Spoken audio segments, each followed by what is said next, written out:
what's the update on Ethan Nwaneri? Unfortunately, he's picked up an injury. He's going to be out for a few weeks. What type of injury is it? Muscular injury. Yeah. And Kai Havertz, is he back for the Newcastle game? I hope so, but I don't want to say yes because last time I said I think he was going to be fit and then he wasn't fit. Are you still having some issues with the illness in the squad? Yeah. Can you No. Has it impacted on other players? Could you be missing other players for this game? Hopefully not. I hope so. It obviously has reached the semi-final stage of this competition. How much importance have you placed on what the first major domestic trophy of the season for the players? I'm very excited to play the game in front of our crowd, a semi-final, an opportunity to earn the right to be in a final, and it starts tomorrow. It's 2 legs. Obviously, it's going to be 2 long games against a very competitive team. We know that, but very excited, and we need a big atmosphere in our stadium. What do you think winning this competition would do for the squad? I don't know. We have to win tomorrow. We're still far, so try to be better than the position and win the game. Alexander Isak is obviously a player right in form for Newcastle. Have you an idea how to stop him? Is he a player you like? Yeah, obviously he's a top player. He's in top form, scoring a lot of goals, and yeah, try to minimize the strength of the position. That's obviously a big part of the plan when we play any opponent. I guess a boost as well. Bruno Guimaraes suspended. When you think of the midfield trio and perform those three, I think about my players and the ones that we have available, get the best out of them. The Brighton penalty at the weekend. I just wanted to ask you about that. And do you think penalties being given like that would it make centre backs nervous about attacking the ball in their own box? I don't know. I gave my opinion. Unfortunately, we played twice Brighton. One for unknown reasons, 45 minutes with 10 men, and another one with a penalty. That clearly is not a penalty, but that's the conditions that we played, and we cannot change it now. Do you feel, I was going to say compared to last season, with the injuries you've had and maybe the illness recently as well, it feels like you're in a bit more bad luck compared to last season. With that in mind, and Nwaneri is the latest injury, is there any chance you would maybe look to add to the squad before the end of this month? That hasn't changed. Again, the focus is on our players. Whatever is in the market, we are very alert. But the priority is working with the players that we have at the moment, and tomorrow night, which is a big night for us. It's not a no. Sorry? It's not a no. It's not a yes, it's not a no. Thanks to you. Hi Mikel, how are you? I'm good, thank you.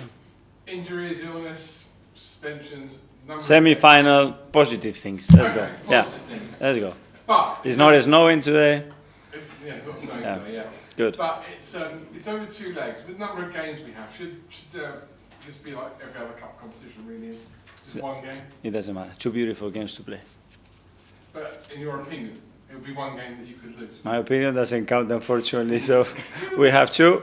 If I have to pick 1 and a home, yeah. If you give me the chance, that's what I would like.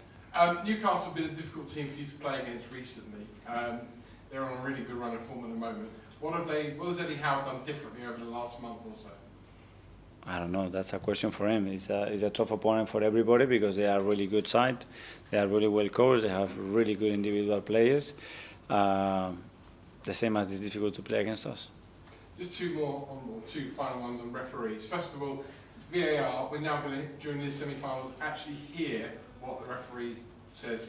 Commute around the stadium. Is that a positive way forward for VAR, so that everybody is involved? The fans get to hear what the referees are saying. Are you looking forward to how it's going to work? Yeah, I think any decision that brings clarity, and the communication is clear and transparent, I think is helpful. Finally, your Brighton penalty of the weekend. I'm not going to ask you specifically about that, but Joel Linton, the ball hit his hand before Newcastle scored on Saturday. There were lots of instances across the whole weekend where there were penalties given, red cards maybe not given. How hard is it now for a top manager like yourself to coach your players on what the laws of the game are, what they can concede a penalty for, what they could get sent off for, when everybody looks at it and everyone has a different opinion and seemingly nobody really understands it. Work by the rules and try to coach what it's on the rules, and then obviously there is a part of that rules which is interpretation, and it's not easy for the referees at all times to make that call, and we understand that, and coaching differently, I think it's impossible because we don't know. Not easy for referees, is it? Not easy for you as well? No, sometimes to coaching, no, because we don't coach any player to have the arms away from his body, or just to kick the ball when you don't know that the opponent is away from you. It's very difficult to coach that. So it's difficult for everybody, I think. George, BBC. Mikel, you're being very positive. Semi-final of the Cup, as you say, and you're doing well in the Champions League, second league. But have you enjoyed this season as manager? Because it feels quite testing. I love it. I mean, we are in all the competitions. We are where we want to be, and in most of them, obviously in the league, for a lot of circumstances, we are not where we want to be, which is top. I understand that, and that willingness to be better every single day, to try to improve, and don't look for excuses, because in anything that you do, you look for excuses, you're going to find them.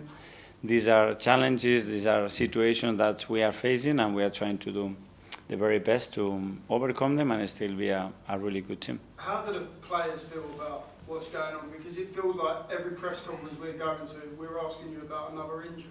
And are you having to keep them up, or are they just confident and away with the problems they're going through? No, we discuss about the situation, obviously, and the fact that we have to utilize players in position probably they haven't played before. But yeah, we are learning a lot from that, and where I learn especially about the willingness of the team. You speak to any individual and ask him to play anywhere on the field, I'm there, you know. So that's great as well to learn from your players. Just a word on Kieran Tierney, potentially going back to Celtic. I just wondered if you could give us an update on that. There is absolutely no news. Kieran is our player. Thank you. Simon Standard.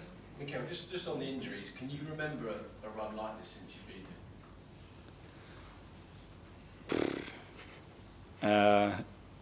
I don't. Probably not. No, probably not. And in terms, I know you talk about sort of challenge and moving players around, but how, in your years you've had here, how hard has this been tactically in terms of coming up with solutions compared to what you've had to do in the past?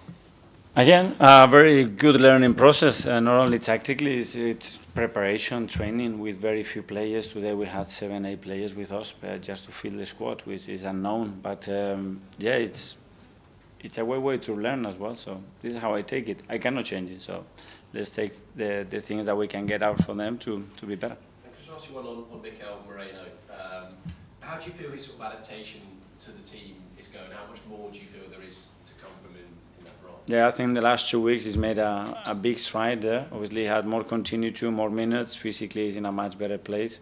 He missed the whole pre-season, then he missed a lot of weeks with the injury, and you can tell that he's growing.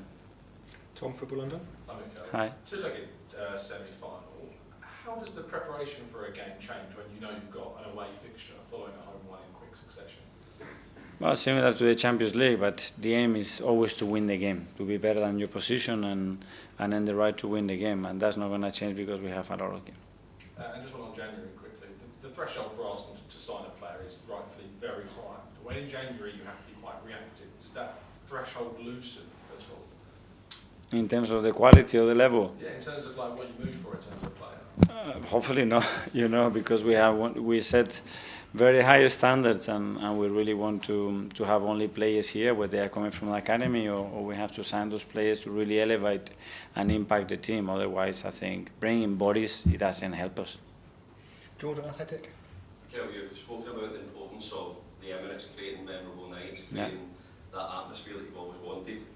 It's interesting whenever you go to St James's or Anfield, the other two stadiums, you seem to really admire the atmosphere, how it can go from 0 to 100. Is tomorrow night one of those nights where you're hoping that the Emirates can have that effect on the opposition?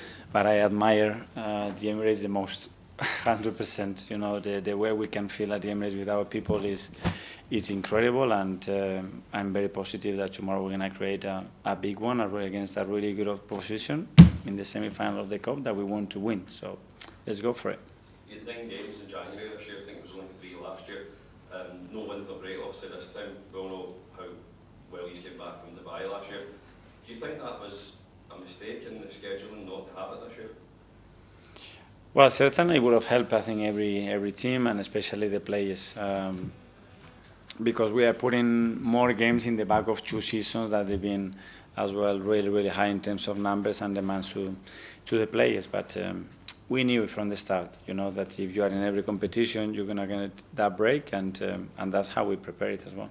The number of games you're having to get through every 3 days, is that affecting how your team are able to play for 90 minutes? Is it impossible with intensity in the Premier League to play 90 minutes at your A-game pressing? Do you need? Is that why maybe when you've been leading, Arsenal maybe dropped off because it's impossible now to do that? Well, sometimes it's great to the opposition as well. Obviously, physically extremely demanding, and the way we play as well. When you have less players and less capacity to rotate, becomes more difficult. But the idea and the aim is to be able to sustain that. Phil Pierre at the back there. How disappointing was it for you? Because obviously you played so well against Brentford and looked so good against Brighton. It must be such a blow for him. Yeah, we didn't really know, to be fair. So he said, I'm feeling something, I don't really know what is it. So yeah, obviously he has earned the right to step up and play for us, and now start some games, some big games as well, and impact those games in the way that he's done in different positions as well. So yeah, I got it for him, because that's going to stop a little bit that, but it's another step in that development phase that he's in, but really happy with the way he's going. And you're any closer to know when Raheem will be back? Yeah, hopefully very soon. On AM, on DAB, via the talkSPORT app and on your smart speaker. talkSPORT.